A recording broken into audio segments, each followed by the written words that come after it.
பலருக்கும் நன்மை.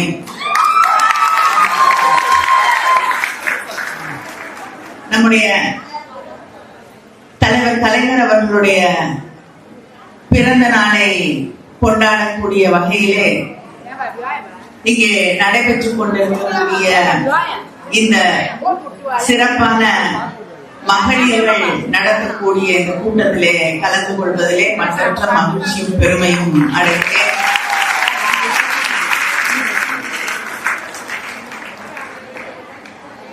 எந்த கூட்டமாக இருந்தாலும் எந்த நிகழ்ச்சியாக இருந்தாலும் தொடர்ந்து ஒரு மனிதனால் எப்படி இப்படி உழைக்க முடிகிறது என்று எல்லாரையுமே வியக்க வைக்கக்கூடிய அளவிற்கு செயல்பட்டுக் கொண்டிருக்கக்கூடிய அதே நேரத்திலே பல நேரங்களிலே மகளிர்களை ஒதுக்குவதையே பணியாக சில பேர் வைத்திருப்பார்கள். மகளிரை ஊக்கப்படுத்தி அவர்களையும் அரவணைத்து தன்னுடைய மாவட்டத்தை நடத்தி கொண்டிருக்கக்கூடிய மரியாதைக்குரிய மாவட்ட கழகத்தின் செயலாளர் ஷேர்பாபு அவர்களே,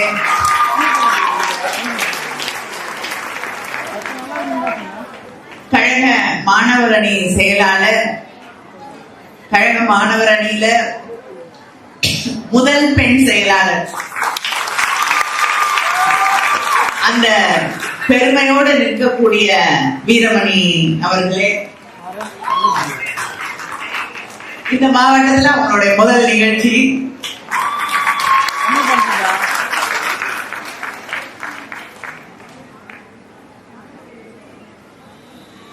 பிரியாவோட முதல் கூட்டத்துல பொதுக்கூட்டத்துல நான் இருந்தேன். ஒரு சின்ன ஸ்கூல்ல படிக்கிற பிள்ளை பதட்டத்தோட எப்படி பேசுமோ அந்த மாதிரி பேசினாங்க. இன்று ஒரு தன்னம்பிக்கை உள்ள பெண்ணாக, தனக்கு பின்னால் இருக்கக்கூடியவர்களை வழி நடத்தக்கூடிய ஒரு தலைவராக, ஒரு சிறந்த பேச்சாளராக உருவாகி இருக்கக்கூடிய பிரியா அவர்களே,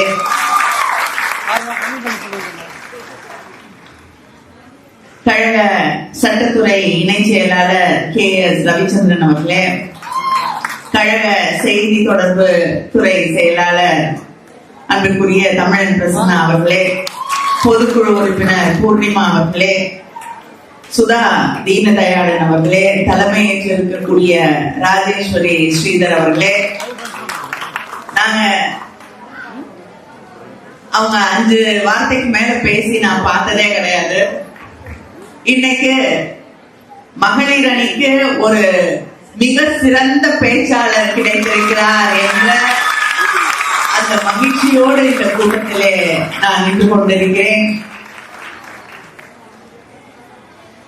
வேலு அவர்களே, KSM நாதன் அவர்களே, புனிதவதி எத்தராஜன் அவர்களே, சரிதா மகேஷ்குமார் அவர்களே, சாந்தகுமாரி அவர்களே, சாவித்ரி வீரராகவன் அவர்களே, நிர்மலா தேவி அவர்களே, கலைச்செல்வி அவர்களே, அன்னபூர்ணி, வள்ளி, கிருஷ்ணவேணி, விஜயலட்சுமி, ஸ்னோபா, தேவ கிருபை, ஜான்சி ராணி, சகினா பேகம், சூர்யா, ரகு, அமுல் பாண்டியன், இலக்கியா, எழில், விஜயலட்சுமி, சாரதா, விஜயகுமார், பாபு அவர்களே, சுகந்தி, நதியா அவர்களே, ஞான தீபம் அவர்களே, புனிதா மோகன் அவர்களே, இந்த நிகழ்ச்சியிலே கலந்து கொண்டிருக்கக்கூடிய என்னுடைய அன்பிற்குரிய மகளிர் அணியை சார்ந்த சகோதரிகளே,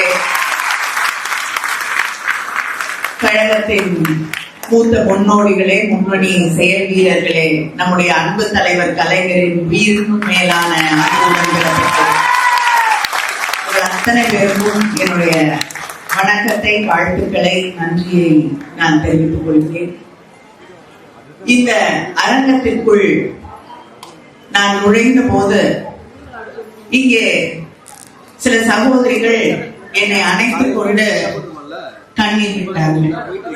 மேடையிலே கூட இறுக்கமான முகத்தோடும் கனத்த மனத்தோடும் கண்களிலே நீரோடும் உரையாற்றியவர்களை நாம் பார்த்தோம்.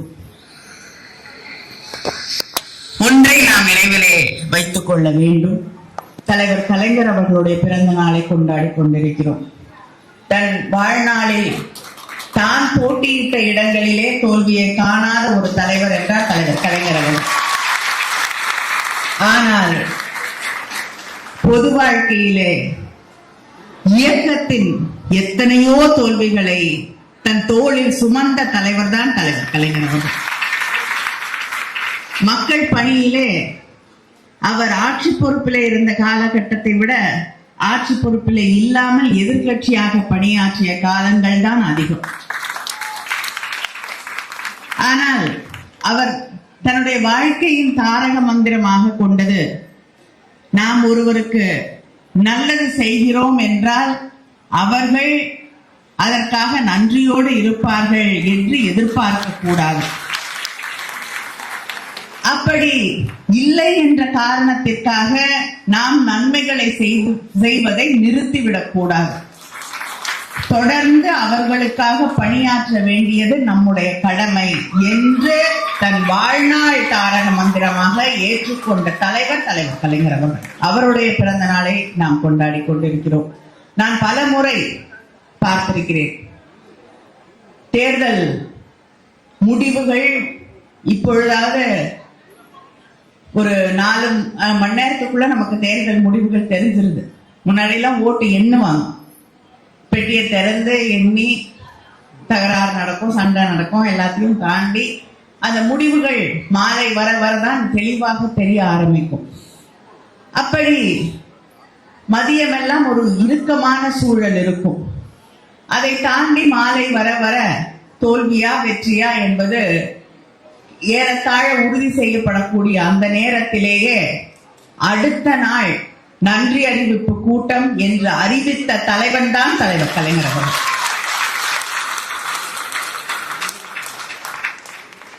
அடுத்த நாள் முரசொலியிலே கடக உடன்பிறப்புகளுக்காக கடிதம் எழுதிய தலைவர் தான் தலைவர் கலைஞர் அவர்கள்.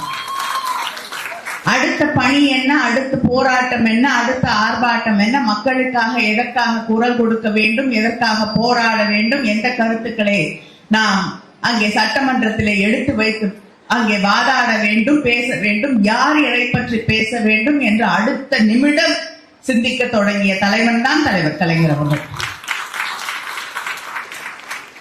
அதனால் வெற்றி தோல்விகள் என்பது நம்முடைய இயக்கத்திற்கு புதிது இல்லை.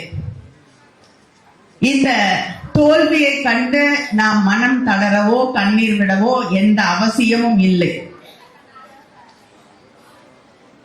ஒரு மகிழ்ச்சி, இத்தனை வீரியத்தோடு, தைரியத்தோடு, அழுத்தத்தோடு, தெளிவோடு பேசக்கூடிய இத்தனை பெண்களை கொண்டிருக்கக்கூடிய இயக்கம் திராவிட முன்னேற்ற கழகம் என்பதை நாம் எதிர்கட்சியாக இருக்கும் போதுதான் உணரத் தொடங்குகிறோம் இல்லையா?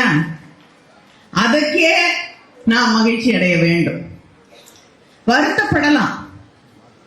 எத்தனையோ திட்டங்களை நம்முடைய முதலமைச்சர் அண்ணன் தளபதி அவர்கள் உருவாக்கி தந்திருக்கிறார்கள். அந்த திட்டங்கள் எல்லாம் தொடருமா என்ற கவலை அத்தனை பேருக்கும் இருக்கிறது.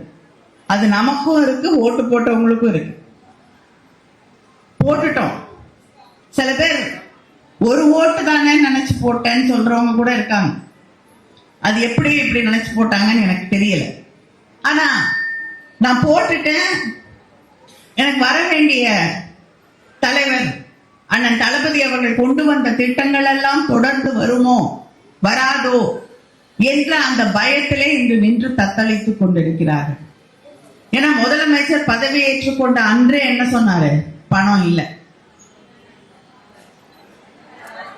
அதனால முதல்லயே அதுக்கான ஒரு தளத்தை உருவாக்கி விடுகிறார்கள். இப்ப எது கேட்டாலும் தலைவர் கலைஞர் அவர்கள் சொல்லுவார்கள், சில நேரம் எதிர்கட்சியோடைய விமர்சனம் இருந்த பொழுது எது நடந்தாலும் அது என் மேலதான் பழி வரும். அவங்க வீட்டுல இருக்கக்கூடிய நேரத்துல ஏதாவது தடுமாறி விழுந்துட்டாங்கன்னா கூட கருணாநிதி தான் அங்க கொண்டு வந்து எண்ணெயை ஊத்தி வச்சாரு, அதனால விழுந்துட்டான்னு சொல்லக்கூடியவர்கள் இருக்கிறார்கள் என்று அவர் பலமுறை சொல்லி இருக்கிறார். இன்னைக்கு ஆட்சி அப்படித்தான் நடந்துகிட்டு இருக்கு. எதுவாக இருந்தாலும் முன்னாடி இருந்தவங்க பணம் இல்லாம செஞ்சுட்டாங்க. முன்னாடி இருந்தவர்கள் இன்று பெண்களுக்கு எதிரான குற்றங்கள் தினமும் நடந்து கொண்டிருக்கக்கூடிய குழந்தைகளுக்கு எதிரான குற்றங்களை இந்த அரசு கட்டுப்படுத்த முடியாம நிறுத்த முடியாம இருக்கக்கூடிய சூழலை நாம் பார்த்து கொண்டிருக்கிறோம். இன்னைக்கு நடக்கக்கூடிய குற்றங்களை பற்றி கேட்டால் அதுவும் திமுக ஆட்சியிலே அவர்கள் தவறவிட்டதனால் நடந்து கொண்டிருக்கிறது. எப்படி திட்டங்களை தொடர முடியுமா என்று கேட்டால் திமுக ஆட்சியில ஒன்னும் இல்லாம பண்ணிட்டு போயிட்டாங்க. கரண்ட் ஏன் போகுது? 4 மணி நேரம் கரண்ட் இல்ல. அதுக்கு அமைச்சர் என்ன பதில் சொல்றாரு? ஃபியூஸ் எடுத்துட்டு போயிடுறாங்களாம். இப்படி எதற்கு எடுத்தாலும் நம்மை குறை சொல்லக்கூடிய அது ஒண்ணுதான் அவங்களுக்கு தெரிஞ்ச பதில். எந்த பிரச்சனையும் தீர்ப்பதற்கு அவர்கள் சிந்திப்பதற்கு தயாராக இல்லை. நம்முடைய அண்ணன் தளபதி அவர்கள் ஆட்சி பொறுப்பேற்றுக் கொண்ட பொழுது அதற்கு முன்னால் 10 வருஷம் அதிமுக ஆட்சி இருந்தது. அங்கே ஆட்சி எப்படி நடந்ததுன்னு நமக்கு தெரியும். கோவிட் காலத்துல கூட மக்களை காப்பாற்ற தவறிய ஒரு ஆட்சி நடைபெற்றது. ஆனால் ஆட்சி பொறுப்பு கூட ஏத்துக்கல. நம்முடைய முதலமைச்சர் அண்ணன் தளபதி அவர்கள் பொறுப்பு கூட ஏற்றுக்கல. வெற்றி பெற்று விட்டோம் என்று தெரிந்தவுடனேயே அதிகாரிகளை எல்லாம் அழைத்து மக்களை எப்படி ஆட்சி பொறுப்பேற்றுக் கொண்டவுடன் காப்பாற்றுவது என்று சிந்திக்க தொடர்ந்த நம்முடைய திராவிட இயக்கம், திராவிட மாடல் அதுதான். ஆனா இன்னைக்கு ஆட்சி பொறுப்புக்கு வந்த பிறகும் பொறுப்பில்லாமல் பேசிக் கொண்டிருக்கக்கூடிய ஒரு சூழலை நாம் பார்த்து கொண்டிருக்கிறோம். எதுவா இருந்தாலும் இன்னைக்கு சிங்கப்பெண் படை என்று இருந்த ஒன்று புதுசா பேர் எல்லாரும் சொன்னாங்கல்ல, காப்பி பேஸ்ட் ஸ்டிக்கர். என்ன கிட்டத்தட்ட எந்த திட்டம் இருக்குன்னே தெரிய மாட்டேங்குது. உங்களுக்கு தெரிஞ்சாதானே நம்ம புதுசா பண்றோமா இல்லையான்னு உங்களுக்கு தெரியும். முதலாக பெண்களை காவல்துறையிலே கொண்டு வந்தது தலைவர் கலைஞர் அவர்கள்.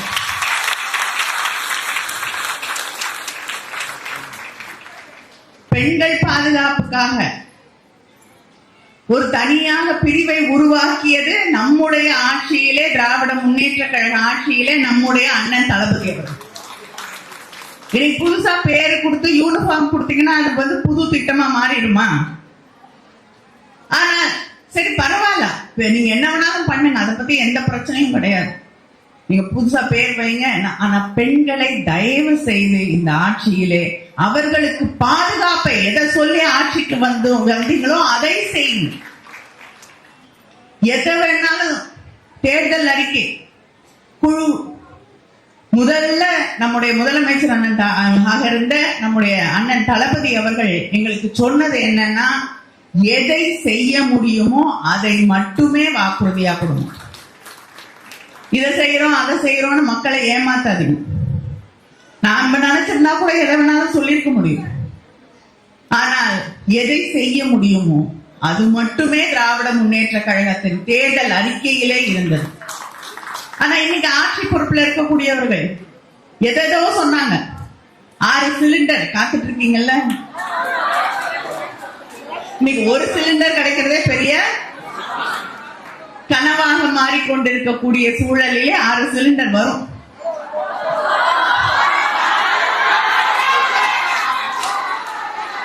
அதனால விவசாயிகளுக்கு வாக்குறுதி எல்லாருக்கும் தெரியும். நிதிநிலை அறிக்கை ஒவ்வொரு முறையும் நிதிநிலை அறிக்கை தாக்கல் செய்யப்படும் போது நிதிநிலை என்னன்னு அமைச்சர்கள் தெளிவாக எடுத்து வைக்கிறார்கள்.